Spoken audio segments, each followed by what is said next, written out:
welcome to Down the Garden Path, where each week we discuss down-to-earth tips and advice while doing our best to help you seasonally manage your garden and landscape. I'm Joanne Shaw, owner of Down2Earth Landscape Design, and with me is my co-host and co-author, Matthew Dressing. Hello, everyone, and thank you for joining us. I'm Matthew Dressing, owner of Natural Affinity Garden Design. As landscape designers and gardeners, we believe it's important and possible to have great gardens, which are sustainable and low maintenance, and we want to help you make it happen. That's right. And today we are discussing the rarely talked about spring ephemerals. What are they, their importance, and how you can use them in your garden? Write us at Down the Garden Path podcast at hotmail.com if you want to learn more or have any more questions after the show. That's right. So, spring ephemerals, an exciting topic. We haven't talked about these before. I know. And I think the most of people are wondering, what is that? And you and I had to keep double checking the spelling of ephemerals. But probably the most popular one that everybody would know is the trillium. Exactly. Yes, the trillium. So, what is a spring ephemeral? I'm sure people will ask. Well, and as they say, spring, right? So, something that's going to happen in spring, and then ephemeral, meaning just lasting for a very short time. So, these are going to be plants, like you said, like the trillium.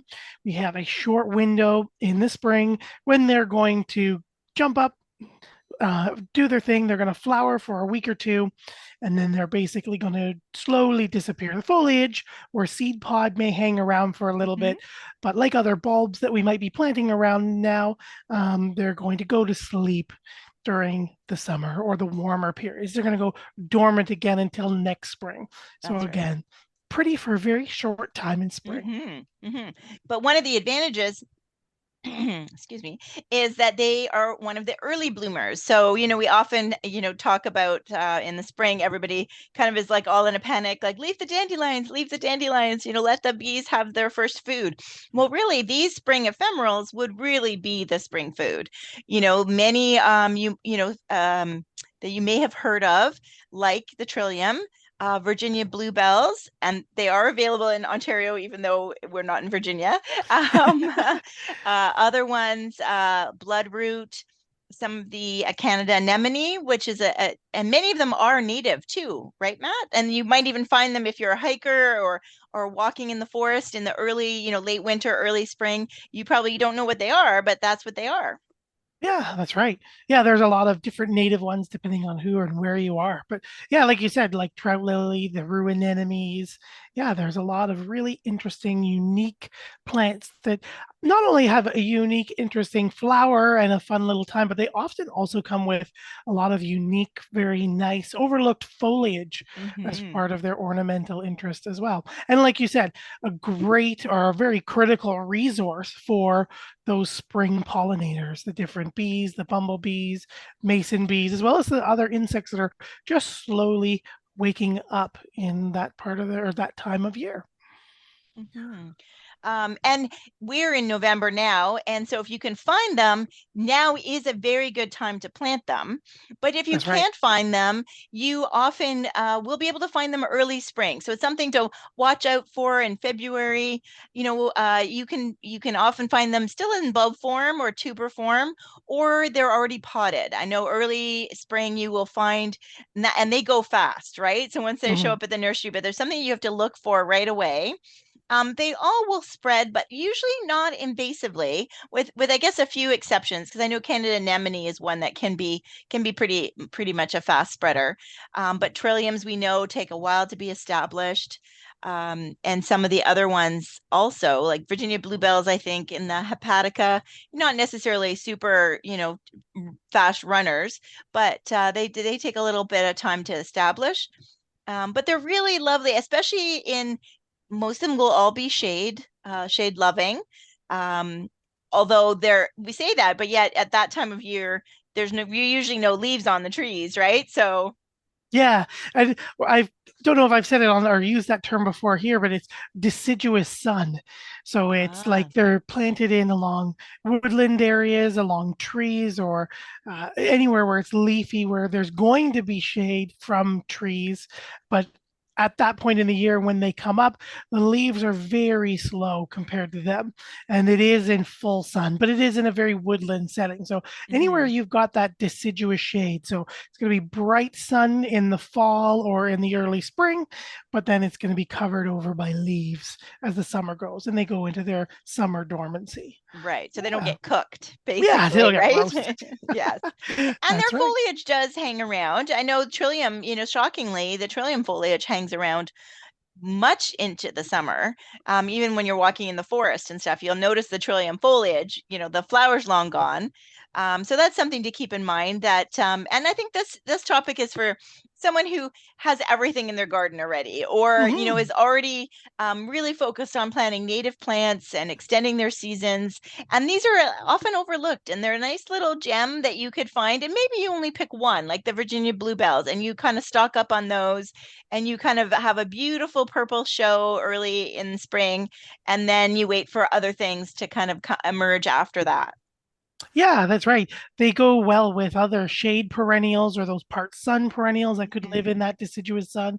So as our ephemerals are up and they do their thing, as they slowly vanish, they can be taken over by ferns or hostas or wild ginger or other interesting shady characters that can come Mhm. in and take over their space for Yeah, sure and I add think some interest. Yeah, and I think that's a great idea. So many people have hosta gardens, and it always takes a little while. I know this past year was a really slow start to hostas, and people were kind of panicking, like, "Oh my gosh, why aren't my Mm, hostas up yet?" yeah. So I feel like that's a really neat way to add some different texture in the sense of the foliage, but just have something interesting happening while you're waiting for the hostas to show up in your garden. So, and to be a flower, right? Because we know, I mean, yes, many hostas will flower later in the season, but they certainly don't start off with a flower. So I think it's kind of nice for people who've maybe invested in little areas of hosta gardens. I know I've designed some for clients in their shady spots, the dry shade where nothing else grows, that type of thing. These are a neat plant to add. You can look for them online, mail order. You can ask at your local garden centers, independent garden centers, and see if they are getting, if they have any in right now, or if they're going to get some in early spring. But we feel like with native plants, the more we ask for them and the more the stores know that we are looking for them, the more that they will start sourcing them and bring them in. And I think that, native plants overall has been a big success story from that, right? We've really seen native perennials, especially last year. I think that was the best year ever. And I think it's been because of the awareness and people are asking for them so that the garden centers are bringing them in. Yeah, exactly. If you don't ask, you don't get. Right. And definitely, like you said, natives are at an all-time high. Same thing with like fruits and everything like that. If you're not asking for these things, they companies don't know that you're interested in them. They have them Hmm. available from different suppliers and they may make new connections with other local suppliers, but they're not going to happen if we don't go looking for them and request them. So, yeah, definitely. I don't be afraid to ask your local garden centers or your local independent garden centers because they want to sell to you, right? And they want to Yeah. make you successful out in your garden. That's right. Indeed. Yes, and you can support the online marketplace as well, Mm, which is very good. And I think the cool thing that I find about them is they all look very different. yeah. It's not like, hostas all kind of have the same, yes, they're in different sizes and different foliage coloring, but a hosta is still a hosta. Where when you look at the difference between a yellow trout lily and bloodroot and Virginia bluebells, and of course, we've mentioned already the trilliums, the rue anemone, they're really some really interesting colors of flower and shapes of Hmm. flower and shapes of foliage. So I think that is a really neat thing to add to your garden. And I also think of the hellebores, which are not native, but are kind of like that winter, that's another transition that you could go from, your hellebores that are blooming in February, March. And then I think these ones will start in April. So it's really a way to really extend your garden from, right from February right into the season of May and June. Definitely. Definitely. Yeah. And I love that, like you said, there's great flowers, but there's very interesting foliage that goes along with it that Hmm. really add a whole other level to texture and interest at that time of year, for sure. Yeah, yeah. And no maintenance, right? Because you're not they're going to get they're getting the moisture from the winter, they're getting the leaf debris and all of that. They're kind of surviving on their own. So there's no deadheading, there's no staking, any of that. So as far as low maintenance plant, I would say they are them. And is there any do you know if there's any issues with, because we know with our other bulbs like tulips, animals want to eat the bulbs. Do you think are there any issues there?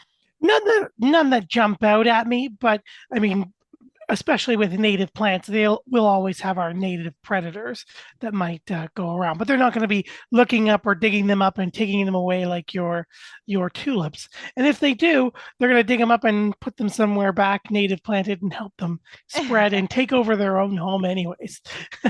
Yeah, So that would be funny. so yeah, yeah. So no, not a huge issue. And again, like you said, low maintenance. There are insects that are going to visit and that are going to feed on them, but they're up for so long. And again, being native plants, most of them, there are native insects and diseases and other things that rely on them to continue and be part of that full cycle and keep everybody happy and healthy. Mhm. So yeah, Yeah, and they are perennial, so they do come back year after year. So it's yes, not yes. like a one and done.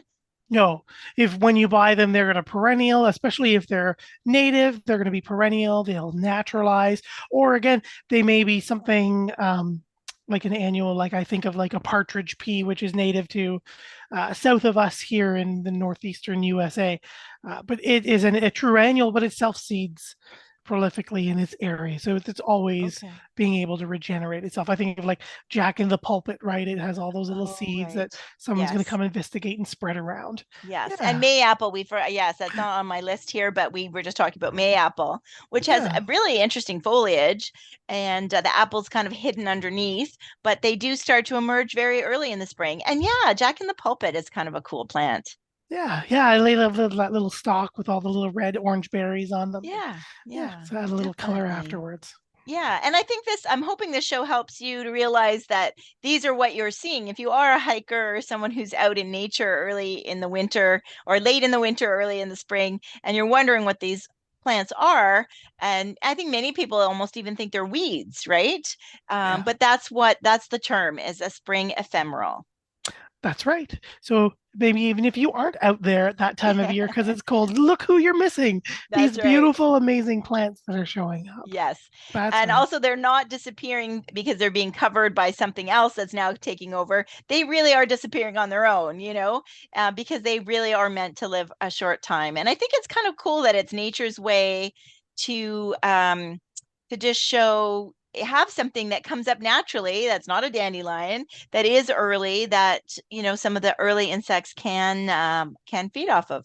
Yeah. So anyway, we just wanted to bring you this little tidbit this time of the season, and we hope you learned something as we did researching the show. So yeah, so thank you. Yeah, thank you everybody for joining us on another episode of Down the Garden Path. I'm Matthew Dressing here with my co-host and co-author, Joanne Shaw. Joanne and I enjoy hosting Down the Garden Path, bringing you interesting and relevant topics to help you achieve a great garden. We learn right along with you from our research and from the wonderful guests who join us on the show. Don't forget you can spend time with us down the garden path. Follow us on Instagram, Facebook, and YouTube. You can also find us on your favorite podcast provider. And while you're there, please hit that subscribe button to be notified of new content. And please don't forget to like, share, or leave us a comment. We love hearing from our listeners. You can always write us at Down the Garden Path podcast at hotmail.com or via our websites. You can find me at down2earth.ca with the number 2, and Matt at Natural Affinity, www.naturalaffinity.ca. Thanks for joining us down the garden path.